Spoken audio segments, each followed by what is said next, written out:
नमस्कार दोस्तों, मैं सत्यम मिश्रा आप सभी का अपने YouTube चैनल टेक्निकल लर्नर्स में स्वागत और अभिनंदन करता हूं। दोस्तों आज अभी आप सभी के लिए दोस्तों 100 महत्वपूर्ण प्रश्न लेके आया हूं जो कि यूपी टेट एग्जाम के दृष्टि से महत्वपूर्ण है। दोस्तों आज संडे धमाका है दोस्तों, जिसमें आपके लिए 100 प्रश्न लेके आया हूँ जो कि आपके यूपी टेट एग्जाम के दृष्टि से महत्वपूर्ण होने वाले। दोस्तों सभी क्वेश्चन आपके एग्जाम के दृष्टि से महत्वपूर्ण है। जल्दी दोस्तों आपको यूपी टेट का नोटिफिकेशन देखने के लिए भी मिलेगा और मैं यही कहना चाहूँगा कि आप अभी से अपने तैयारी में लग जाइए दोस्तों, नहीं तो सिर्फ पछताना पड़ेगा दोस्तों। जब नोटिफिकेशन आता है तो ज़्यादा समय आपके पास नहीं बचता है, ठीक है। तो अभी से अपने तैयारी पे लग जाइए। चलिए स्टार्ट करते हैं आज की क्लास का पहला क्वेश्चन। दोस्तों यहाँ पे पहला क्वेश्चन देखिए क्या पूछ रहा है। कह रहा है कि गिर शेर परियोजना अवस्थित है। गिर शेर परियोजना जो है वो कहाँ पे अवस्थित है? गुजरात, महाराष्ट्र, उत्तर प्रदेश या मध्य प्रदेश में? तो गिर शेर परियोजना कहाँ पे स्थित है दोस्तों? गुजरात में स्थित है। इस क्वेश्चन का राइट जवाब क्या है? ऑप्शन नंबर फर्स्ट इसका राइट जवाब है। चलिए क्वेश्चन नंबर नेक्स्ट दोस्तों, सभी एमसीक्यू टाइप के क्वेश्चन दोस्तों फटाफट देखते हैं। चलिए क्वेश्चन नंबर नेक्स्ट है। कह रहा है कि सरिस्का राष्ट्रीय उद्यान अवस्थित है, कहाँ पे अवस्थित है? पश्चिम बंगाल, गुजरात, राजस्थान या असम में? तो सरिस्का राष्ट्रीय उद्यान कहाँ पे अवस्थित है? राजस्थान में अवस्थित है। तो इस क्वेश्चन का राइट जवाब क्या होगा? ऑप्शन नंबर थर्ड इसका राइट जवाब हो जाएगा। चलिए क्वेश्चन नंबर नेक्स्ट पे चलते हैं दोस्तों। सभी क्वेश्चन आपके एग्जाम के दृष्टि से महत्वपूर्ण है दोस्तों। और एक बात और, अगर अभी तक आपने मेरे चैनल को सब्सक्राइब नहीं किया, अगर आप मेरे चैनल पे नए हैं तो एक बार चैनल को सब्सक्राइब जरूर कर लें दोस्तों। क्वेश्चन नंबर नेक्स्ट है। कह रहा है कि पारिस्थितिकी तंत्र में ऊर्जा का मुख्य स्रोत क्या होता है? पारिस्थितिकी तंत्र जो होता है दोस्तों उसमें ऊर्जा का मुख्य स्रोत क्या होता है? ATP, Surya Prakash, DNA, RNA? तो पारिस्थितिकी तंत्र में ऊर्जा का सबसे महत्वपूर्ण स्रोत क्या होता है? सूर्य का प्रकाश होता है। चलिए क्वेश्चन नंबर नेक्स्ट पे चलते हैं। क्वेश्चन नंबर नेक्स्ट देखिए। कह रहा है कि गंगा नदी कहाँ से निकलती है? अरावली श्रेणी, लद्दाख ग्लेशियर, गंगोत्री ग्लेशियर या मिलाप ग्लेशियर? तो गंगा नदी कहाँ से निकलती है? गंगोत्री ग्लेशियर से उद्गम स्थल इनका क्या है? गंगोत्री ग्लेशियर है। तो इस क्वेश्चन का राइट जवाब क्या है? ऑप्शन नंबर थर्ड है। चलिए आगे चलते हैं क्वेश्चन नंबर नेक्स्ट पे। क्वेश्चन नंबर नेक्स्ट है। कह रहा है कि भारत में निम्नलिखित में से कौन सी एजेंसी मुख्य रूप से प्रदूषण के मापने से संबंधित है? भारत की कौन सी एजेंसी ऐसी है जो प्रदूषण मापने के लिए संबंधित है या प्रदूषण मापने से संबंधित है? क्या है? ऑप्शन फर्स्ट है ग्रीन ट्रिब्यूनल या केंद्रीय प्रदूषण नियंत्रण बोर्ड, केंद्रीय जल आयोग, सर्वे ऑफ इंडिया? तो एजेंसी कौन सी है जो प्रदूषण मापने से संबंधित है? केंद्रीय प्रदूषण नियंत्रण बोर्ड है। तो इस क्वेश्चन का राइट जवाब ऑप्शन नंबर सेकंड है। चलिए आगे चलते हैं क्वेश्चन नंबर नेक्स्ट पे। क्वेश्चन नंबर नेक्स्ट है दोस्तों कि WWF से आशय है वर्ल्ड वाइल्ड लाइफ फंड या world war fund, world wild life fund, world watch fund? दोस्तों आपको बता दें कि WWF का मतलब है दोस्तों वर्ल्ड वाइल्ड लाइफ फंड। तो इस क्वेश्चन का राइट जवाब क्या है? ऑप्शन नंबर 3 इसका राइट जवाब है। चलिए आगे चलते हैं क्वेश्चन नंबर नेक्स्ट पे। क्वेश्चन नंबर नेक्स्ट है। कह रहा है कि वायुमंडल का प्रमुख स्तर जो पृथ्वी तल से सबसे नजदीक है वह कौन सा है? वायुमंडल का कौन सा स्तर होता है जो पृथ्वी तल के सबसे नजदीक होता है? समताप मंडल, मध्य मंडल, आयन मंडल, क्षोभ मंडल? तो पृथ्वी तल के सबसे नजदीक जो मंडल होता है क्या होता है दोस्तों? क्षोभ मंडल होता है। ग्लोबल वार्मिंग की जब घटना घटित होती है तो उस समय जब सबसे अधिक हीट या गर्म होता है तो क्षोभ मंडल होता है, क्योंकि पृथ्वी तल के सबसे नजदीक यही मंडल होता है। और ओजोन परत जो देखो दोस्तों, ओजोन परत जो पाई जाती है, ओजोन परत किस पे पाई जाती है? ओजोन परत आपके समताप मंडल पे पाई जाती है। और ये क्या करती है? पराबैंगनी किरणों को अवशोषित करके उसके बदले में क्या करती है? ऑक्सीजन मुक्त करती है। चलिए आगे चलते हैं दोस्तों क्वेश्चन नंबर नेक्स्ट पे। क्वेश्चन नंबर नेक्स्ट देखिएगा। कह रहा है कि तिब्बत की सांगपो नदी भारत में किस नाम से जानी जाती है? गंगा, ब्रह्मपुत्र, यमुना या सिंधु? तो तिब्बत की सांगपो नदी भारत में ब्रह्मपुत्र के नाम से विख्यात है या जानी जाती है। चलिए आगे चलते हैं क्वेश्चन नंबर नेक्स्ट पे। क्वेश्चन नंबर नेक्स्ट है दोस्तों। कह रहा है कि पुष्कर मेला कहाँ आयोजित किया जाता है? जयपुर, जोधपुर, उदयपुर या अजमेर में? तो पुष्कर मेला दोस्तों राजस्थान के अजमेर में पुष्कर मेला आयोजित किया जाता है। चलिए आगे चलते हैं क्वेश्चन नंबर नेक्स्ट पे। क्वेश्चन नंबर नेक्स्ट है कि एगमार्क का संबंध किससे है? गुणवत्ता से, संसाधन से, पैकेजिंग से या उत्पादन से? तो एगमार्क दोस्तों किससे संबंधित है? गुणवत्ता से संबंधित है। तो इस क्वेश्चन का राइट जवाब क्या होगा? ऑप्शन नंबर फर्स्ट इसका राइट जवाब होगा। चलिए आगे चलते हैं क्वेश्चन नंबर नेक्स्ट पे। करा कि आर्सेनिक द्वारा जल प्रदूषण सर्वाधिक है। आर्सेनिक द्वारा जल प्रदूषण सबसे ज्यादा कहाँ पे है? उत्तर प्रदेश में, बिहार में, मध्य प्रदेश या पश्चिम बंगाल? तो आर्सेनिक द्वारा जल प्रदूषण सबसे ज्यादा कहाँ पे है? पश्चिम बंगाल में है।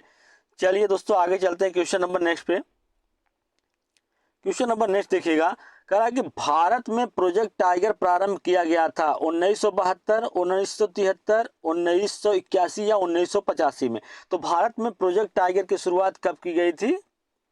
चलिए आगे चलते हैं क्वेश्चन नंबर नेक्स्ट पे। क्वेश्चन नंबर नेक्स्ट है दोस्तों कि फूलों की घाटी अवस्थित है। फूलों की घाटी जो है वो कहाँ पे अवस्थित है? जम्मू कश्मीर, सिक्किम में, उत्तराखंड या हिमाचल प्रदेश में? तो फूलों की घाटी कहाँ पे अवस्थित है? उत्तराखंड में अवस्थित है। चलिए आगे चलते हैं क्वेश्चन नंबर नेक्स्ट पे। सभी क्वेश्चन दोस्तों आपकी परीक्षा के दृष्टि से महत्वपूर्ण है, खास के यूपी टेट एग्जाम के दृष्टि से दोस्तों सभी प्रश्न महत्वपूर्ण होने वाले हैं। ठीक है, चलिए क्वेश्चन नंबर नेक्स्ट क्या पूछ रहा है? कह रहा है कि ग्रीन पीस इंटरनेशनल का मुख्यालय अवस्थित है। ग्रीन पीस इंटरनेशनल का मुख्यालय कहाँ पे अवस्थित है? न्यूयॉर्क में, एम्स टर्मन में, सिडनी में या नागासाकी में? तो एम्स टर्मन का मुख्यालय कहाँ पे अवस्थित है दोस्तों? एम्स टर्मन में। तो इस क्वेश्चन का राइट जवाब क्या है? ऑप्शन नंबर सेकंड इसका राइट जवाब है। चलिए आगे चलते हैं क्वेश्चन नंबर नेक्स्ट पे। क्वेश्चन नंबर नेक्स्ट दोस्तों कह रहा है कि द वर्जिन ऑफ स्पेसीज, प्रजातियों की उत्पत्ति एक रचना है। किसकी रचना है द वर्जिन ऑफ स्पेसीज? अरस्तू की, मेंडल की, रॉबर्ट की या चार्ल्स डार्विन की? तो दोस्तों आपको बता दें कि द वर्जिन ऑफ स्पेसीज एक रचना है किसकी? चार्ल्स डार्विन की। इस क्वेश्चन का राइट जवाब ऑप्शन नंबर 4 है। चलिए क्वेश्चन नंबर नेक्स्ट पे चलते हैं दोस्तों। क्वेश्चन नंबर नेक्स्ट है, कह रहा है कि अंतरराष्ट्रीय न्यायालय का मुख्यालय अवस्थित है। अंतरराष्ट्रीय न्यायालय जो है उसका मुख्यालय कहाँ पे अवस्थित है? जिनेवा में, न्यूयॉर्क में, हेग में या पेरिस में? तो अंतरराष्ट्रीय न्यायालय का मुख्यालय कहाँ पे अवस्थित है? हेग में अवस्थित है दोस्तों। कहाँ पे? द हेग या हेग में अवस्थित है इंटरनेशनल न्यायालय का मुख्यालय दोस्तों। अंतरराष्ट्रीय न्यायालय का मुख्यालय कहाँ पे अवस्थित है? हेग में अवस्थित है। इस क्वेश्चन का राइट जवाब ऑप्शन नंबर 3 होगा। चलिए क्वेश्चन नंबर नेक्स्ट पे चलते हैं। क्वेश्चन नंबर नेक्स्ट है, कह रहा है कि संविधान सभा ने राष्ट्रीय गान को अपनाया था। संविधान सभा ने राष्ट्रीय गान को कब अपनाया था? 24 जनवरी 1950 को, 24 जनवरी 1950, 21 मई या 1949 को, 13 नवंबर 1949 को? तो संविधान सभा ने राष्ट्रीय गान को 24 जनवरी 1950 को अपनाया था। तो इस क्वेश्चन का राइट जवाब क्या है? ऑप्शन नंबर सेकंड इसका राइट जवाब है। और संविधान को दोस्तों कभी पूछ लेता है कि संविधान को बनने में कितना समय लगा था? तो 2 वर्ष 11 महीना 18 दिन लगा था संविधान को बनने में। चलिए आगे चलते हैं दोस्तों क्वेश्चन नंबर नेक्स्ट पे। क्वेश्चन नंबर नेक्स्ट है कि यूफॉर्बिएसी फैमिली की कौन सी प्रजाति बायोडीजल उत्पन्न करने के लिए जानी जाती है? कापर लीफ, कर्नल ट्री या जेट्रोफा या सर्पगंधा? तो यूफॉर्बिएसी फैमिली की कौन सी फसल बायोडीजल उत्पन्न करने के लिए जानी जाती है? तो जेट्रोफा है। तो इस क्वेश्चन का राइट जवाब ऑप्शन नंबर 3 होगा। चलिए आगे चलते हैं दोस्तों। क्वेश्चन नंबर सभी क्वेश्चन दोस्तों बेहतरीन है। ठीक है, चलिए क्वेश्चन नंबर नेक्स्ट पे। कौन सी ग्रीन हाउस गैस वातावरण में सबसे अधिक मात्रा में पाई जाती है? दोस्तों आपको पता है कि ग्रीन हाउस गैसें कौन कौन सी होती हैं? नाइट्रस ऑक्साइड, कार्बन डाइऑक्साइड, जल वाष्प, ठीक है, और ये सभी क्या होते हैं दोस्तों? और मेथेन, ये सभी क्या होती हैं? आपकी ग्रीन हाउस गैसें होती हैं। तो कह रहा है कि कौन सी ग्रीन हाउस गैस जो होती है वो वातावरण में सबसे अधिक मात्रा में पाई जाती है? कार्बन डाइऑक्साइड, प्रोपेन, एथेन या मेथेन? तो सबसे अधिक मात्रा में क्या पाया जाता है? कार्बन डाइऑक्साइड पाया जाता है। तो इस क्वेश्चन का राइट जवाब ऑप्शन नंबर फर्स्ट होगा। चलिए क्वेश्चन नंबर नेक्स्ट पे। क्वेश्चन नंबर नेक्स्ट दोस्तों कह रहा है कि लोकसभा और राज्यसभा के संयुक्त बैठक किसके द्वारा आहूत की जाती है? संसद, राष्ट्रपति, लोकसभा के अध्यक्ष या राज्यसभा के सभापति? तो लोकसभा एवं राज्यसभा की जो संयुक्त बैठक होती है किसके द्वारा आहूत की जाती है, बुलवाई जाती है? राष्ट्रपति के द्वारा। इस क्वेश्चन का राइट जवाब ऑप्शन नंबर सेकंड होगा। चलिए आगे चलते हैं दोस्तों क्वेश्चन नंबर नेक्स्ट पे। करा कि किस गैस के वर्षा के पानी में घुलने से वर्षा का पानी अम्लीय हो जाता है।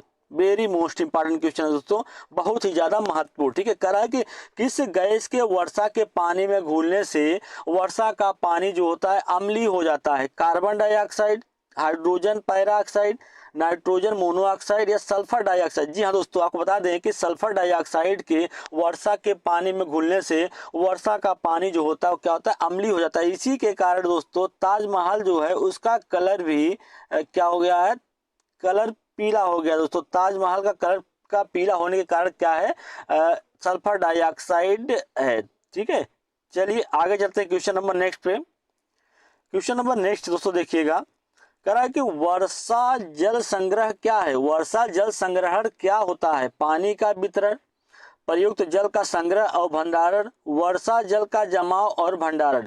जी हाँ दोस्तों, वर्षा जल संग्रहण का मतलब ये होता है कि वर्षा जल का जमाव और उसको एकत्रित करना है, उसका भंडारण करना ही क्या कहलाता है, वर्षा जल संग्रहण कहलाता है। तो इस क्वेश्चन का राइट जवाब ऑप्शन नंबर 3 होगा।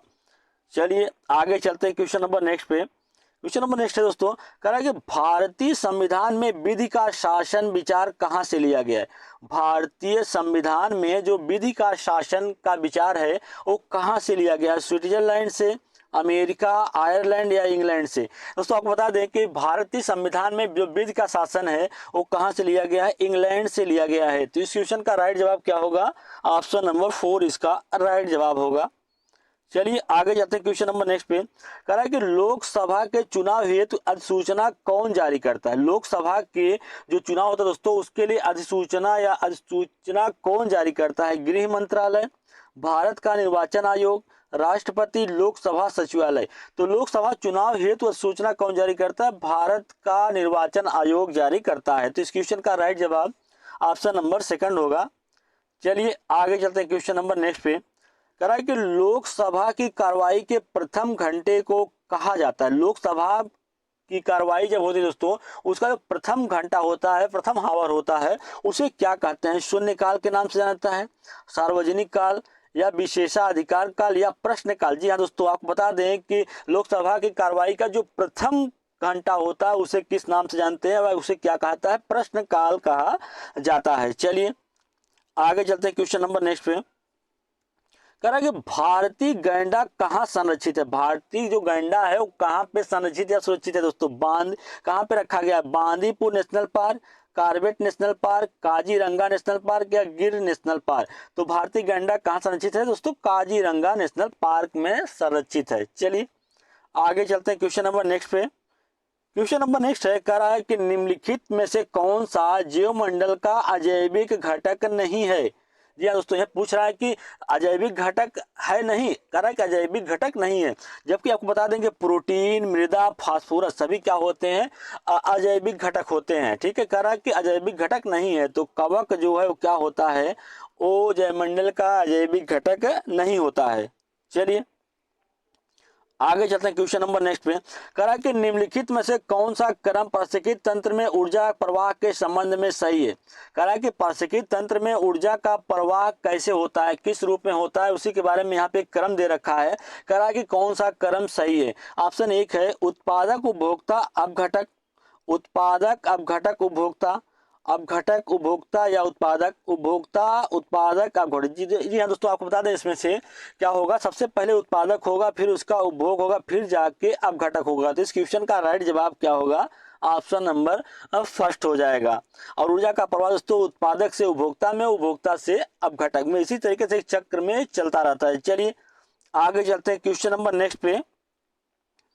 क्वेश्चन नंबर नेक्स्ट है, कह रहा है कि निम्नलिखित पराबैंगनी किरणों में से कौन सा अधिक हानिकारक है। UVA या UVB या UVC, इनमें से कोई नहीं दोस्तों, इनमें से कोई नहीं। कह रहा है कि पराबैंगनी किरणों में से कौन सी सबसे हानिकारक है। दोस्तों आपको बता दें कि जो पराबैंगनी किरणें आती हैं उसको समताप मंडल में दोस्तों ओजोन परत होती है जो इन पराबैंगनी किरणों को अवशोषित कर लेती है। और जो ओजोन परत होती कहाँ पाई जाती है, समताप मंडल पे ओजोन परत पाई जाती है जो पराबैंगनी किरणों को अवशोषित कर लेती है। कह रहा है कि इनमें से कौन सी सबसे हानिकारक है। तो UVA जो है दोस्तों ये सबसे ज्यादा हानिकारक होती है। तो इस क्वेश्चन का राइट जवाब ऑप्शन नंबर फर्स्ट होगा। चलिए आगे चलते हैं दोस्तों, क्वेश्चन नंबर नेक्स्ट पे कह रहा है कि संविधान के किस भाग में पंचायती राज व्यवस्था संबंधी प्रावधान दिए गए हैं? सेकंड, 4 या 6 या 4? देखिए दोस्तों, यहाँ कह रहा है कि सेकंड में संविधान के किस भाग में पंचायती राज व्यवस्था के बारे में बताया गया है, तो जो आपका अनुच्छेद नंबर 4 है दोस्तों। इस क्वेश्चन का राइट जवाब क्या है? ऑप्शन नंबर 4 है। चलिए आगे चलते हैं क्वेश्चन नंबर नेक्स्ट पे। क्वेश्चन नंबर नेक्स्ट है, कह रहा है कि मानवीय गतिविधियां जो पृथ्वी पर जलवायु परिवर्तन के लिए जिम्मेदार है। मानवीय गतिविधियां जो पृथ्वी पर जलवायु परिवर्तन के लिए जिम्मेदार हैं, क्या है? एरोसोल कैन का उपयोग करना, वनों को जलाना, कृषि क्रियाकलाप उपयोग सभी। दोस्तों आपको बता दें कि मानवीय गतिविधियां, सभी मानवीय गतिविधियां जो हैं वो जलवायु परिवर्तन के लिए जिम्मेदार हैं, चाहे वनों को जलाना या वनों को कटाई करना या कृषि, विभिन्न प्रकार के कृषि करने का जो तरीका है वो सभी क्या करते हैं? जलवायु परिवर्तन को परिवर्तन करते हैं। चलिए आगे चलते हैं क्वेश्चन नंबर नेक्स्ट पे। क्वेश्चन नंबर नेक्स्ट है, कह रहा है कि पीने के लिए सुरक्षित पानी को क्या कहते हैं? दोस्तों बहुत ज्यादा महत्वपूर्ण क्वेश्चन है, ठीक है, पूछा गया है, ठीक है। पीने के लिए सुरक्षित पानी को क्या कहते हैं? ताजा जल, पीने योग्य पानी, आशुद्ध जल या नल का पानी? तो पीने के लिए सुरक्षित पानी को क्या कहता है? पीने योग्य पानी। चलिए आगे चलते हैं क्वेश्चन नंबर नेक्स्ट पे। विश्व पर्यावरण, दोस्तों बहुत ज्यादा कॉमन प्रश्न है ये आपका कि विश्व पर्यावरण दिवस कब मनाया जाता है? 5 जून, 2 सितंबर, 16 सितंबर या 11 जुलाई को? तो विश्व पर्यावरण दिवस कब मनाया जाता है? 5 जून को विश्व पर्यावरण दिवस के रूप में मनाया जाता है। और दोस्तों 2000 कभी पूछा था 2018 की थीम क्या थी पर्यावरण दिवस मनाने की? कि प्लास्टिक प्रदूषण की समाप्ति, प्लास्टिक प्रदूषण को पूरी तरीके से समाप्त करना, ये 2018 का थीम था। चलिए आगे चलते हैं क्वेश्चन नंबर नेक्स्ट पे। क्वेश्चन नंबर नेक्स्ट है, कह रहा है कि एम.एस. स्वामीनाथन एक पारिस्थितिकी वैज्ञानिक थे, पत्रकार थे, कृषि वैज्ञानिक थे या पक्षी वैज्ञानिक थे? तो एम.एस. स्वामीनाथन जो थे दोस्तों एक क्या थे? कृषि वैज्ञानिक थे। इस क्वेश्चन का राइट जवाब क्या है? ऑप्शन नंबर 3 है। चलिए आगे चलते हैं क्वेश्चन नंबर नेक्स्ट पे। क्वेश्चन नंबर नेक्स्ट है कि wild life institute of India कहाँ पे स्थित है? दोस्तों कह रहा है कि wild life institute of India कहाँ पे अवस्थित है? अहमदाबाद, नई दिल्ली, कोयम्बटूर या देहरादून? तो wild life institute of India कहाँ पे अवस्थित है? देहरादून में अवस्थित है। चलिए आगे चलते हैं क्वेश्चन नंबर नेक्स्ट पे। कह रहा है कि रेड डेटा बुक किससे संबंधित है? विलुप्ति के करीब जीव, नदियों में प्रदूषण, घटता भूगर्भ जल स्तर या वायु प्रदूषण? तो रेड डेटा बुक दोस्तों उन सभी जीव से है जो विलुप्ति के करीब है या विलुप्त हो गए दोस्तों, उन सब के बारे में रिकॉर्ड उसमें होता है।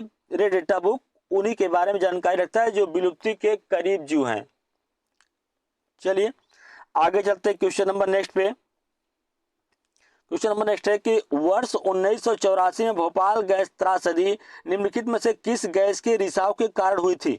मेथेन, मेथाइल आइसोसाइनेट या नाइट्रस ऑक्साइड, कार्बन मोनोऑक्साइड? दोस्तों आपको बता दें कि कभी पूछ लेता है कि भोपाल गैस त्रासदी जो हुई थी कब घटित हुई थी? तो भोपाल गैस त्रासदी जो थी वो कब घटित हुई थी? 1984 में घटित हुआ था। और किस गैस का रिसाव हुआ था? मेथाइल आइसोसाइनेट का रिसाव हुआ था, ठीक है। और कार्बन मोनोऑक्साइड दोस्तों जब जो ईंधन से चलते हैं वाहन, उसमें से जब ईंधन सही से जल नहीं पाता है दोस्तों, तो उसमें से जो गैस निकलती है वो क्या होती है? कार्बन मोनोऑक्साइड होता है। चलिए आगे चलते हैं क्वेश्चन नंबर नेक्स्ट पे। कह रहा है कि प्रकाश संश्लेषण के दौरान हरे पौधे निम्नलिखित में से किसे सोख लेते हैं? प्रकाश संश्लेषण की क्रिया वही होती है जिसके द्वारा पौधे जो होते हैं अपने भोजन का निर्माण करते हैं। तो इसमें क्या होता है दोस्तों कि पत्तियां जो होती हैं भोजन का निर्माण करती हैं, और प्रकाश संश्लेषण के दौरान हरे पौधे जो होते हैं किसे सोख लेते हैं? कार्बन डाइऑक्साइड, हीलियम, नाइट्रोजन या ऑक्सीजन? दोस्तों आपको बता दें कि प्रकाश संश्लेषण के दौरान हरे पौधे कार्बन डाइऑक्साइड को अवशोषित करते हैं और उसके बदले में ऑक्सीजन क्या करते हैं? ऑक्सीजन मुक्त करते हैं। चलिए आगे चलते हैं क्वेश्चन नंबर नेक्स्ट पे। कह रहा है कि अपशिष्ट उत्पादों को खाने वाले जीवों को कहा जाता है? अपशिष्ट उत्पादों को जो खाते हैं जीव उन्हें क्या कहता है? शाक भक्षी, मृतक भक्षी या मांस भक्षी या रसायन भक्षी? तो अपशिष्ट उत्पादों को खाने वाले जीव को क्या कहते हैं? मृतक भक्षी कहा जाता है। तो इस क्वेश्चन का राइट जवाब ऑप्शन नंबर 2 है। चलिए आगे जाते दोस्तों, क्वेश्चन नंबर नेक्स्ट है, भारत में पेलिकन पक्षी कहाँ प्रजनन करते हैं? पेलिकन पक्षी जो हैं वो कहाँ पे प्रजनन करते हैं? कोकारे बेलूर, नेलापट्टू, कुंथनकुलम, ये सभी। दोस्तों आपको बता दें कि जो पेलिकन पक्षी होते हैं सभी जगहों पर, चाहे को कारे बेलूर हो या नेलापट्टू हो या कुंथनकुलम, सभी जगह पे प्रजनन करते हैं। तो इस क्वेश्चन का राइट जवाब क्या है? ऑप्शन नंबर 4 है। चलिए आगे चलते हैं दोस्तों, क्वेश्चन नंबर नेक्स्ट पे। सभी क्वेश्चन दोस्तों आपके एग्जाम के दृष्टि से महत्वपूर्ण है, ठीक है। मेनी माता रोग ऐसी मछलियों को खाने से होता है जिनमें अधिक मात्रा में पाया जाता है। मेनी माता रोग कब होता है दोस्तों? जब पारा की अधिकता हो या ऐसी मछलियां खाई जाती हैं जिनमें पारा पाया जाता हो, कैडमियम, आर्सेनिक, पारा या ये सभी। तो पारा की अधिकता के कारण मेनी माता रोग होता है। चलिए आगे चलते हैं क्वेश्चन नंबर नेक्स्ट पे। कह रहा है कि तप्त भौम जल में किस प्रकार की ऊर्जा प्राप्त होती है? तप्त भौम जल से किस प्रकार की ऊर्जा प्राप्त होती है? भूतापी ऊर्जा, सौर ऊर्जा, नाभिकीय ऊर्जा या जल विद्युत ऊर्जा? तो भूत तप्त भौम जल से किस प्रकार की ऊर्जा प्राप्त होती है? भूतापी ऊर्जा प्राप्त होती है। चलिए आगे चलते हैं क्वेश्चन नंबर नेक्स्ट पे।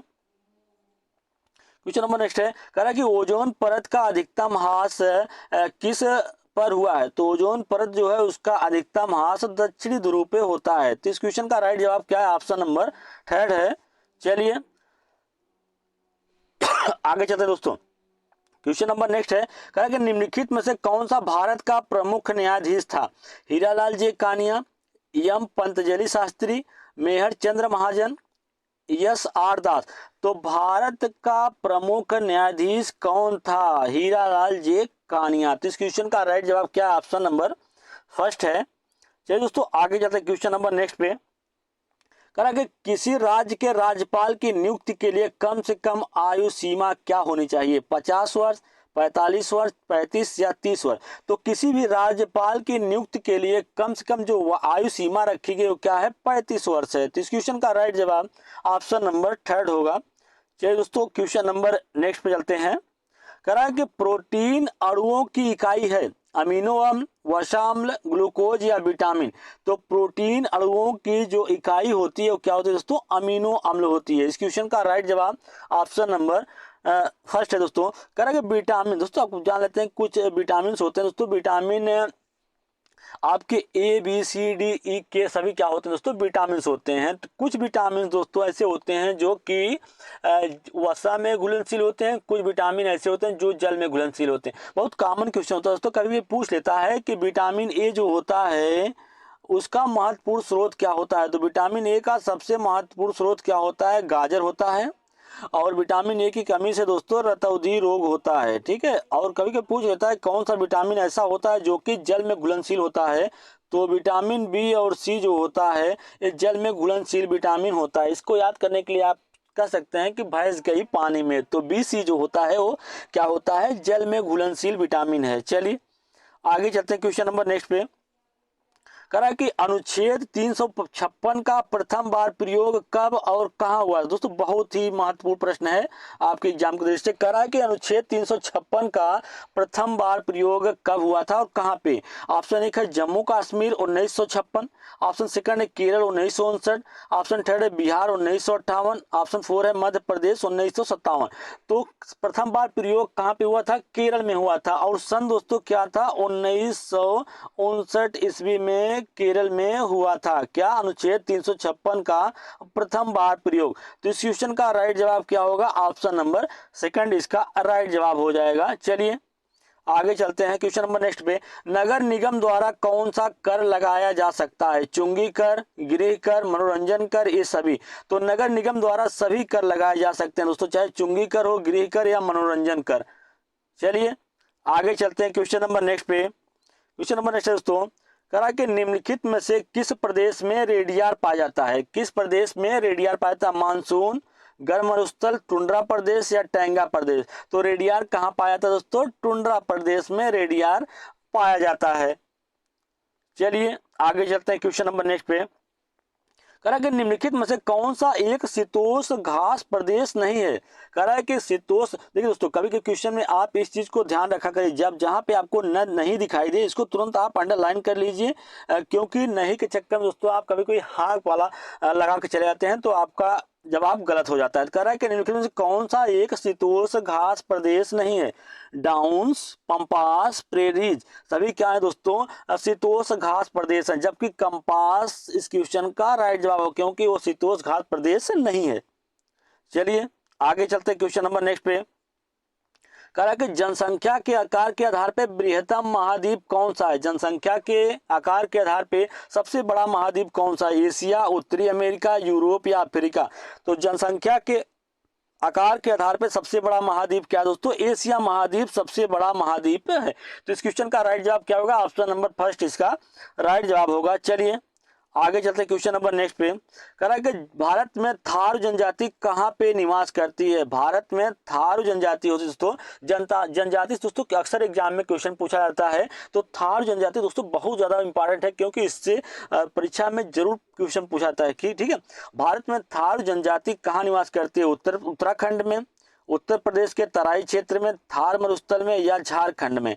तो भारत में थारू जनजाति कहाँ पे निवास करती है? उत्तर प्रदेश के तराई क्षेत्रों में निवास करती है। चलिए आगे चलते क्वेश्चन नंबर नेक्स्ट पे।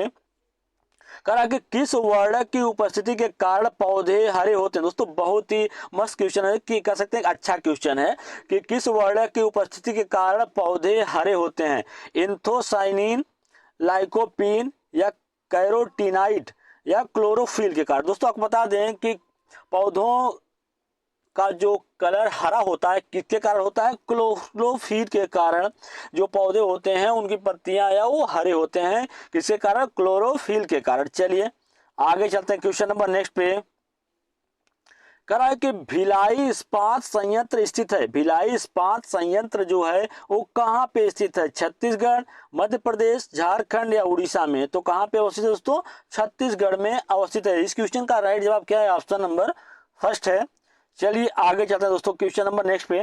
कह रहा है कि निम्नलिखित में से कौन सा अचल जीव का उदाहरण है? अचल जीव का इसमें से कौन सा उदाहरण है? काइटन, लीच, यूप्लेकैटेला या इक्नस? तो आपको बता दें कि अचल जीव का उदाहरण क्या है? इसमें से यूप्लेकैटेला अचल जीव का उदाहरण है या एग्जाम्पल है। चलिए आगे चलते हैं क्वेश्चन नंबर नेक्स्ट पे। कह रहा कि निम्नलिखित में से कौन सा अंग पादप कोशिकाओं में अनुपस्थित होता है? पादप कोशिकाओं में कौन सा अंग जो होता है वो अनुपस्थित होता है, नहीं पाया जाता? दोस्तों आपको बता दें कि पादप कोशिकाओं में पाए जाने वाला अंग कौन से होते हैं? रिक्तिकाएं, सेलुलोज या लवक जो होते हैं दोस्तों सभी क्या होते हैं? ये आपके पादप कोशिका में पाए जाते हैं, जबकि तारक का जो होता है पादप कोशिका में अनुपस्थित रहता है। चलिए आगे चलते क्वेश्चन नंबर नेक्स्ट पे। क्वेश्चन नंबर नेक्स्ट है कि कह कि 74वें संविधान संशोधन का संबंध है राष्ट्रपति की शक्तियों से, शहरी स्थानीय स्वशासन से, ग्रामीण स्थानीय स्वशासन से या संसद की शक्तियों से? तो 74वां संविधान संशोधन जो है दोस्तों किससे संबंधित है? शहरी स्थानीय स्वशासन से संबंधित है। चलिए आगे चलते हैं क्वेश्चन नंबर नेक्स्ट पे। कह रहा है कि वायरस के अजैविक होने का लक्षण क्या है? यह प्रजनन नहीं कर सकता, इसमें प्रोटीन नहीं पाया जाता, इसमें वंशानुगत सामग्री नहीं पाई जाती, इसको क्रिस्टल के रूप में परिवर्तित किया सकता है। बिल्कुल सही दोस्तों, इस क्वेश्चन का राइट जवाब क्या होगा? ऑप्शन नंबर 4 होगा, क्योंकि वायरस के अजैविक होने का जो सबसे बड़ा लक्षण होता है कि इसको क्रिस्टल के रूप में परिवर्तित या चेंज किया जा सकता है। चलिए आगे चलते क्वेश्चन नंबर नेक्स्ट पे। कह रहा है कि पादप हार्मोन जो फलों को पकाने में सहायक होता है, पादप हार्मोन से जो फलों के पकाने में सहायता करता है वो कौन सा होता है? साइटोकाइनिन, ऑक्सिन, जिबरेलिन या एथाइलिन? तो आपको बता दें कि पादप हार्मोन जो फलों को पकाने में सहायता करता है वो क्या होता है? एथाइलिन होता है। इस क्वेश्चन का राइट जवाब ऑप्शन नंबर 4 है। चलिए आगे चलते हैं क्वेश्चन नंबर नेक्स्ट पे। कह रहा है कि दोस्तों बहुत ही ज्यादा महत्वपूर्ण क्वेश्चन है जीके का। कह रहा है कि वर्ष 1893 में भारत की पहली यात्री ट्रेन चली थी। अगर आपसे पूछ लेता है कि भारत की पहली यात्री ट्रेन कब चली थी, तो भारत की पहली यात्री ट्रेन जो चली थी 1853 ईस्वी में चली थी। और कहां से कहां के बीच में चली थी? दोस्तों ऑप्शन दे रखा है, कलकत्ता से अलीपुरा के बीच, मुंबई से थाड़े के बीच, मुंबई से पुणे के बीच या कलकत्ता से दमदम के बीच? तो भारत की पहली यात्री ट्रेन मुंबई से थाड़े के बीच चली थी। चलिए आगे चलते क्वेश्चन नंबर नेक्स्ट पे। करा कि समता के अधिकार का उल्लेख संविधान के किस अनुच्छेद में हुआ है। दोस्तों समता के अधिकार का उल्लेख जो है संविधान के किस अनुच्छेद में हुआ है, अनुच्छेद 23 से 24, अनुच्छेद 14 से 18, अनुच्छेद 19 से 22 या अनुच्छेद 25 से 28। तो समता के अधिकार का उल्लेख कहाँ पे हुआ है, अनुच्छेद 14 से 18 में हुआ है। और स्पृश्यता का उन्मूलन दोस्तों अनुच्छेद 17 में स्पृश्यता का उन्मूलन हुआ है। चलिए आगे चलते हैं क्वेश्चन नंबर नेक्स्ट पे। क्वेश्चन नंबर नेक्स्ट है, कह रहा है कि किस देश में संविधान लचीला संविधान लागू है। किस देश में लचीला संविधान लागू है, अमेरिका, चीन, भारत, यूनाइटेड किंगडम। तो लचीला संविधान कहाँ पे लागू है दोस्तों, यूनाइटेड किंगडम में लागू है। चलिए आगे चलते हैं क्वेश्चन नंबर नेक्स्ट पे। कह रहा है कि पूर्वा किस अधिवास में शामिल है, रेखीय, ग्रामीण, नगरीय या अपखंडित। तो पूर्वा किस अधिवास में शामिल है, पूर्वा जो है वो ग्रामीण अधिवास में शामिल है। तो इस क्वेश्चन का राइट जवाब क्या होगा, ऑप्शन नंबर सेकंड इसका राइट जवाब होगा। चलिए आगे चलते हैं दोस्तों क्वेश्चन नंबर नेक्स्ट में। कह रहा है कि कार्बी एगलोग पठार का विस्तार कहाँ पे है, तिब्बत का, हिमालय का, प्रायद्वीपीय पठार का या शान के पठार का। तो कार्बी एल्गो पठार जो है वो किसका विस्तार है, प्रायद्वीपीय पठार का विस्तार है। तो इस क्वेश्चन का राइट जवाब ऑप्शन नंबर थर्ड होगा। चलिए आगे चलते हैं दोस्तों क्वेश्चन नंबर नेक्स्ट पे। कह रहा है कि कौन सा ज्वालामुखी पर्वत है, इसमें से कौन सा ज्वालामुखी पर्वत है, एल्पेशियन, यूराल, अरावली या किलिमंजारो। दोस्तों आपको बता दें कि इस क्वेश्चन का जो राइट जवाब होगा कि ज्वालामुखी पर्वत कौन सा है, तो किलिमंजारो जो है वो क्या है, एक ज्वालामुखी पर्वत है। चलिए आगे चलते हैं दोस्तों क्वेश्चन नंबर नेक्स्ट पे। क्वेश्चन नंबर नेक्स्ट है कि एलिफेंटा द्वीप अवस्थित है मुंबई तट पे, गोवा तट पे, गंगा डेल्टा या कच्छ तट पे। तो एलिफेंटा द्वीप जो है वो कहाँ पे अवस्थित है, मुंबई तट पे अवस्थित है। चलिए आगे चलते हैं क्वेश्चन नंबर नेक्स्ट पे।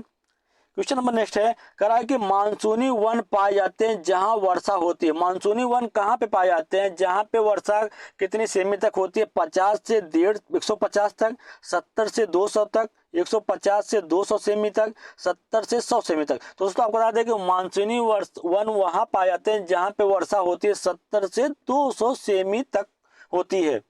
चलिए आगे चलते हैं क्वेश्चन नंबर नेक्स्ट पे।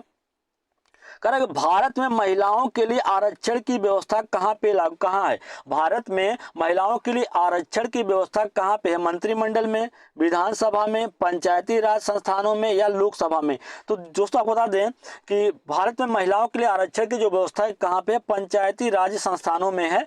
तो इस क्वेश्चन का राइट जवाब क्या होगा, ऑप्शन नंबर 3 होगा। चलिए क्वेश्चन नंबर नेक्स्ट पे। दोस्तों सभी क्वेश्चंस आपके यूपी टेट 2023 के लिए महत्वपूर्ण है।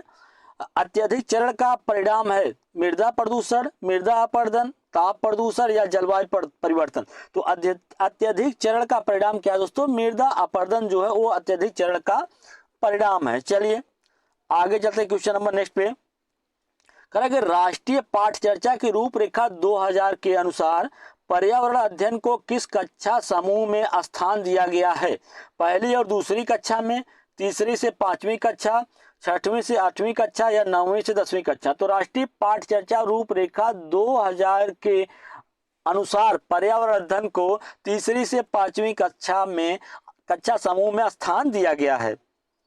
चलिए क्वेश्चन नंबर नेक्स्ट पे। क्वेश्चन नंबर नेक्स्ट है दोस्तों, करेंगे भारत के किस क्षेत्र में अधिकतम भूस्खलन की घटनाएं होती हैं, उत्तर पूर्वी पहाड़ में, हिमालय में, पश्चिम घाट व नीलगिरी में, उत्तरी घाट। तो भारत में किस क्षेत्र में अधिकतम भूस्खलन की घटनाएं होती हैं, हिमालय क्षेत्र में सबसे ज्यादा भूस्खलन की घटनाएं घटित होती हैं। चलिए आगे चलते क्वेश्चन नंबर नेक्स्ट पे। कह कि सजीवों में ऑक्सीजन की प्रक्रिया में ऊर्जा अवमुक्त होती है। जब सजीवों में ऑक्सीजन की प्रक्रिया होती है तो उसमें कितनी ऊर्जा अवमुक्त होती है, 573 किलो कैलोरी, 673 किलो कैलोरी या 646 किलो कैलोरी या 28 किलो कैलोरी। तो कितने किलो कैलोरी ऊर्जा अवमुक्त होती है, 673 किलो कैलोरी ऊर्जा जो है वो अवमुक्त होती है। चलिए आगे चलते दोस्तों क्वेश्चन नंबर नेक्स्ट पे। कह रहा है कि बाढ़ में समूहविद पौधे मर जाते हैं क्योंकि बाढ़ में जो समूहविद पौधे होते हैं वो मर जाते हैं, उनके मरने का कारण क्या होता है? पौधों का कोश का रस पतला हो जाता है, मूल में श्वसन रुक जाता है, या पौधों का कोश का रस सांद्र हो जाता है, पानी की अधिकता के पोषक तत्व पौधों से बाहर आ जाते हैं। दोस्तों आपको बता दें कि बाढ़ में समूहित पौधे का मर जाने का कारण क्या होता है कि मूल में श्वसन रुक जाता है, इस कारण से पौधे क्या होते हैं? मर जाते हैं। चलिए आगे चलते हैं दोस्तों, क्वेश्चन नंबर नेक्स्ट पे कह रहा है कि काजीरंगा राष्ट्रीय उद्यान प्रसिद्ध है। काजीरंगा जो राष्ट्रीय उद्यान है दोस्तों किसके लिए प्रसिद्ध है? बाघ के लिए, भालू के लिए, हंगुल के लिए, या एक सींग वाले गैंडे के लिए? तो किसके लिए प्रसिद्ध है? एक सींग वाले गैंडे के लिए प्रसिद्ध है। चलिए आगे चलते हैं क्वेश्चन नंबर नेक्स्ट पे कह रहा है कि ह्यूमस निर्माण में कौन सहायक है? उत्पादक, उपभोक्ता, अपघटक, ये सभी। दोस्तों आपको बता दें कि ह्यूमस निर्माण में कौन सहायक है? अपघटक सहायता करता है ह्यूमस के निर्माण में। चलिए आगे चलते हैं दोस्तों, क्वेश्चन नंबर नेक्स्ट है कह रहा है कि सागरीय खरपतवार महत्वपूर्ण स्रोत है। दोस्तों जो सागरीय खरपतवार होते हैं वो किसका महत्वपूर्ण स्रोत होते हैं? उसमें कौन सा चीज पाया जाता है? क्लोरीन के स्रोत होते हैं, ब्रोमीन के, आयोडीन के, या लोहा के? तो किसके स्रोत होते हैं? आयोडीन के स्रोत होते हैं। और आयोडीन की कमी से दोस्तों कह सकते हैं घेघा रोग होता है। क्या होता है? घेघा रोग होता है किसकी कमी से? आयोडीन की कमी से। चलिए आगे जाते हैं दोस्तों, क्वेश्चन नंबर नेक्स्ट देखिएगा कह रहा है कि ओजोन परत की मोटाई नापने की इकाई क्या? ओजोन परत दोस्तों कहाँ पे पाया जाता है? समताप मंडल पे पाया जाता है ओजोन परत। और 16 सितंबर को दोस्तों ओजोन संरक्षण दिवस के रूप में मनाया जाता है। और इसकी मोटाई नापने की इकाई क्या होती है? डेसिबल। दोस्तों ध्वनि मापन के लिए डेसिबल का यूज करते हैं और ओजोन परत के लिए डाप्सन इकाई का यूज करते हैं। इस क्वेश्चन का राइट जवाब क्या है? ऑप्शन नंबर सेकंड इसका राइट जवाब है। चलिए आगे चलते क्वेश्चन नंबर नेक्स्ट पे कह रहा है कि पर्यावरण अध्ययन में एक अच्छे दत्त कार्य का मुख्य लक्ष्य होना चाहिए। प्रभावी अधिगम के लिए पाठ को दोहराना, समय का बेहतर उपयोग सुनिश्चित करना, शिक्षार्थियों में अनुशासन। दोस्तों अनुशासन की बात जहां पे आ जाए उस ऑप्शन को आप बिल्कुल गलत काट दीजिए, क्योंकि बच्चों को अवसर दे के, उन्हें समझा के, या कह सकते हैं कि उनको प्रत्यक्ष अनुभव उपलब्ध करा के उनको सिखाया जाता है, न कि उनको डरा धमका के। तो अधिगम विस्तार के अवसर दोस्तों जहाँ पे बच्चों को उनके सीखने के लिए अवसर की बात कर दी जाए वही आपका राइट जवाब होगा। तो यहाँ पे देखिए दोस्तों अवसर की बात की जा रही है कि अधिगम विस्तार के अवसर उपलब्ध करा के। तो इस क्वेश्चन का राइट जवाब क्या होगा? ऑप्शन नंबर 4 होगा। चलिए आगे चलते क्वेश्चन नंबर नेक्स्ट दोस्तों देखिएगा कह रहा है कि कार्बोहाइड्रेट और प्रोटीन दोनों में पाए जाने वाला सामान्य तत्व क्या है? कार्बोहाइड्रेट और प्रोटीन दोनों में कौन सा तत्व सामान्य रूप से पाया जाता है? क्लोरीन, कार्बन, नाइट्रोजन, या सल्फर? तो क्या पाया जाता है दोस्तों? कार्बन जो होता है वो कार्बोहाइड्रेट और प्रोटीन दोनों में पाए जाने वाला सामान्य तत्व है। चलिए आगे चलते क्वेश्चन नंबर नेक्स्ट देखिएगा कह रहा है कि पेट्रोल और डीजल जैसे ईंधनों का अपूर्ण दहन देता है। जब पेट्रोल और डीजल जैसे जब ईंधन का अपूर्ण दहन होता है, पूरी तरीके से जल नहीं पाते हैं, तो क्या देते हैं? Nitrogen oxide, sulphur dioxide, carbon monoxide, या कार्बन डाइऑक्साइड? तो क्या देते हैं दोस्तों? कार्बन मोनोऑक्साइड देते हैं। अगर यहाँ पे फार्मूला लिखा होता है CO तो भी यही राइट जवाब होता है। ठीक है चलिए आगे जाते हैं क्वेश्चन नंबर नेक्स्ट पे। क्वेश्चन नंबर नेक्स्ट है कह रहा है कि माउंट एवरेस्ट कहाँ पे अवस्थित है? माउंट एवरेस्ट कहाँ पे अवस्थित है? भारत, नेपाल, चीन, तिब्बत? तो माउंट एवरेस्ट कहाँ पे अवस्थित है? नेपाल में अवस्थित है।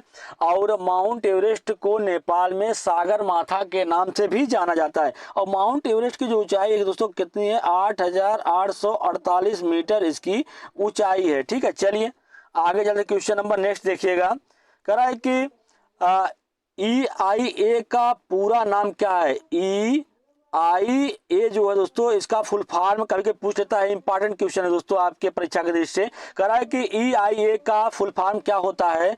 तो आपको बता दें कि इन्वायरमेंट इम्पैक्ट असेसमेंट होता है। क्या होता है? इन्वायरमेंट इम्पैक्ट असेसमेंट इसका राइट जवाब होगा। चलिए आगे चलते क्वेश्चन नंबर नेक्स्ट पे।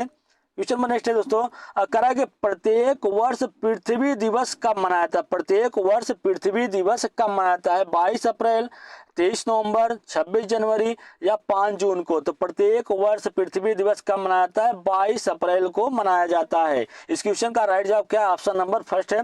और 26 जनवरी को गणतंत्र दिवस के रूप में मनाया जाता है और 5 जनवरी को विश्व पर्यावरण दिवस के रूप में मनाया जाता है। चलिए आगे चलते हैं क्वेश्चन नंबर नेक्स्ट पे। कह रहा है कि हैजा एवं आंत ज्वर के कारण है। हैजा एवं आंत ज्वर किसके कारण होता है? कीड़े के कारण, विषाणु के कारण, जीवाणु या कवक के कारण। हैजा एवं आंत ज्वर जो होते हैं वो किसके कारण होते हैं? जीवाणु के कारण होते हैं। चलिए आगे चलते हैं क्वेश्चन नंबर नेक्स्ट पे। क्वेश्चन नंबर नेक्स्ट है, कह रहा है कि नाइट्रोजन स्थिरीकरण किया जाता है। नाइट्रोजन जो स्थिरीकरण है वो किसके द्वारा किया जाता है? स्थिरीकरण जीवाणु से, बिजली चमकने से, उर्वरक से या ये सभी से। दोस्तों आपको बता दें कि नाइट्रोजन स्थिरीकरण जो है सभी के द्वारा किया जाता है। उर्वरक से भी, बिजली चमकने से और स्थिरीकरण जीवाणु के द्वारा भी किया जाता है। तो इस क्वेश्चन का राइट जवाब क्या होगा? ऑप्शन नंबर 4 होगा। चलिए क्वेश्चन नंबर नेक्स्ट पे चलते हैं दोस्तों। क्वेश्चन नंबर नेक्स्ट है, कह रहा है कि भारत में प्रथम प्रमुख पर्यावरण संरक्षण अधिनियम जिसे प्रख्यापित किया गया है, जल अधिनियम, वायु अधिनियम, पर्यावरण अधिनियम या ध्वनि प्रदूषण अधिनियम। तो भारत में प्रथम पर्यावरण संरक्षण अधिनियम जिसे प्रख्यापित किया गया वो क्या है? ध्वनि प्रदूषण है। तो इस क्वेश्चन का राइट जवाब क्या है? ऑप्शन नंबर 4 इसका राइट जवाब है। चलिए क्वेश्चन नंबर नेक्स्ट पे चलते हैं। क्वेश्चन नंबर नेक्स्ट है दोस्तों, कह रहा है कि सर्वाधिक प्रचलित जैव कीटनाशक कौन सा है? सबसे अधिक प्रचलित जो जैव कीटनाशक है वो कौन सा होता है? आख होता है, धतूरा या नीम या बबूल? तो सर्वाधिक प्रचलित जो जैव कीटनाशक है वो दोस्तों क्या है? नीम है। तो इस क्वेश्चन का राइट जवाब ऑप्शन नंबर 3 होगा। चलिए क्वेश्चन नंबर नेक्स्ट पे चलते हैं। कह रहा है कि एक पारिस्थितिकी तंत्र में ऊर्जा प्रवाह। दोस्तों एक पारिस्थितिकी तंत्र में ऊर्जा का प्रवाह कैसे होता है? द्विदिशीय होता है, चक्रीय होता है, एक दिशी या बहुदिशी? तो एक पारिस्थितिकी तंत्र में ऊर्जा का प्रवाह कैसा होता है? चक्रीय होता है। चलिए आगे जाते हैं क्वेश्चन नंबर नेक्स्ट पे। क्वेश्चन नंबर नेक्स्ट है, कह रहा है कि संसार में सर्वाधिक समस्याकारी जलीय खरपतवार जिसे बंगाल का आतंक भी कहते हैं वह कौन सा है? जलकुंभी, स्कोर्निया कार्सिपस या पार्थिनियम हिस्टेरोफोरस, कांग्रेस घास या लेंटाना कैमरा या सिनोडोन डेक्टाइलोन दूब घास? तो आपको बता दें दोस्तों संसार का सर्वाधिक समस्याकारी जलीय खरपतवार कौन सा होता है? जलकुंभी होता है। जलकुंभी को बंगाल का, कभी कभी पूछ लेता है बंगाल का आतंक किसे कहते हैं या जलकुंभी को क्या कहते हैं? तो उसमें अगर ऑप्शन दिया रहेगा बंगाल का आतंक कहते हैं। तो इस क्वेश्चन का राइट जवाब यही होगा दोस्तों, ऑप्शन नंबर 1 इसका राइट जवाब होगा कि संसार का सर्वाधिक समस्याकारी जलीय खरपतवार कौन सा होता है जिसे बंगाल का आतंक भी कहा था। दोस्तों बहुत महत्वपूर्ण क्वेश्चन है क्योंकि पिछले यूपी टेट एग्जाम में पूछा भी जा चुका है। चलिए आगे चलते हैं क्वेश्चन नंबर नेक्स्ट पे। कह रहा है कि 74वें संविधान संशोधन का संबंध किससे है? ग्रामीण स्थानीय स्वशासन से, शहरी स्थानीय स्वशासन से, राष्ट्रपति की शक्तियों से या संसद की शक्तियों से? तो 74वां संविधान संशोधन जो है उसका संबंध किससे है? शहरी स्वशासन से संबंधित है। चलिए आगे चलते हैं क्वेश्चन नंबर नेक्स्ट पे। कह रहा है कि कौन सी ग्रीन हाउस गैस वातावरण में सबसे अधिक मात्रा में पाई जाती है? Propane, carbon dioxide, ethane, methane? तो ग्रीन हाउस गैस कौन सी है जो वायुमंडल में वातावरण सबसे अधिक मात्रा में पाई जाती है? तो कार्बन डाइऑक्साइड होती है जो सबसे अधिक मात्रा में पाई जाती है। कह रहा है कि क्वेश्चन नंबर नेक्स्ट है, कह रहा है निम्नलिखित में से किस राज्य में गल्फ ऑफ मन्नार मैरीन राष्ट्रीय पार्क स्थित है? गुजरात में, तमिलनाडु, अंडमान द्वीप या पश्चिम बंगाल में? तो गल्फ ऑफ मन्नार राष्ट्रीय उद्यान कहाँ पे स्थित है? तमिलनाडु में अवस्थित है। चलिए आगे जाते हैं क्वेश्चन नंबर नेक्स्ट पे। कह रहा है कि निम्नलिखित में से किस प्राणी को किसान का मित्र कहा जाता है? इसमें से किस एक प्राणी को किसान का मित्र कहते हैं? चींटी, मधुमक्खी, केचुआ या तितली? दोस्तों आपको बता दें कि इसमें से किसान कौन सा प्राणी जो किसान का मित्र? कछुआ जो है किसान का मित्र है क्योंकि कछुआ क्या करता है? सड़े गले पदार्थों को खा के मिट्टी को उपजाऊ बनाता है दोस्तों और मिट्टी को भुरभुरा करता है जिससे प्रकाश और नमी जो होता है वो आसानी से मिट्टी के अंदर चला जाता है और उसकी उर्वरक शक्ति जो है बढ़ जाती है। कहीं पूछ लेता है दोस्तों कि मधुमक्खी जो होती है उसका पालन का समय क्या होता है? अक्टूबर से लेकर दिसंबर का मंथ जो होता है वो मधुमक्खी पालन के लिए सबसे उपयुक्त होता है और मधुमक्खियां जो होती हैं इसी समय वो अंडा भी देती हैं। अंडा देने का जो समय होता है यही अक्टूबर से दिसंबर का मंथ होता है और अंडा देने का काम कौन करता है? रानी मक्खी जो होती है दोस्तों, रानी मधुमक्खी जो होती है वही अंडा देने का काम करती है। ढेर सारी श्रमिक मधुमक्खियां होती हैं जो कि मधुमक्खी के छत्ते का निर्माण करती हैं प्लस रस को इकट्ठा करती हैं, ढेर सारा काम उनका होता है। चलिए आगे चलते हैं क्वेश्चन नंबर नेक्स्ट पे। कह रहा है कि जीवों के व्यवहार का अध्ययन किया जाता है। जीवों के व्यवहार का अध्ययन किसमें किया जाता है? इटियोलॉजी में, इथोलॉजी में, नियोलॉजी या डेमोलॉजी में। दोस्तों आपको बता दें कि जीवों के व्यवहार का अध्ययन किसमें होता है? इथोलॉजी में किया जाता है। चलिए आगे चलते क्वेश्चन नंबर नेक्स्ट पे। क्वेश्चन नंबर नेक्स्ट है, कह रहा है कि शैक क्या है? शैक या लाइकेन क्या होता है? परजीवी पर होता है, परजीवी होता है, अपघटक होता है, या रसायन स्वीस होता है, सुई होता है, या सहजीवी होता है? तो लाइकेन दोस्तों क्या होता है? सहजीवी होता है। और वायु प्रदूषक का सूचक भी कौन होता है? अगर पूछ लेता है कि वायु प्रदूषक का सूचक क्या होता है, तो लाइकेन जो होता है वायु प्रदूषक का सूचक होता है। चलिए आगे चलते क्वेश्चन नंबर नेक्स्ट पे। करेंगे सीएनजी का ईंधन के रूप में किसमें इस्तेमाल किया जाता है? सीएनजी जो होता है दोस्तों, सीएनजी का फुल फॉर्म क्या होता है? कंप्रेस्ड नेचुरल गैस होता है, जिसका उपयोग किसमें किया जाता है? वाहनों में करते हैं, उद्योग में, खाना बनाने में, या वाहनों एवं उद्योग दोनों में। तो जी हाँ दोस्तों आपको बता दें कि सीएनजी का उपयोग जो होता है वो वाहनों और उद्योग दोनों में इसका यूज किया जाता है।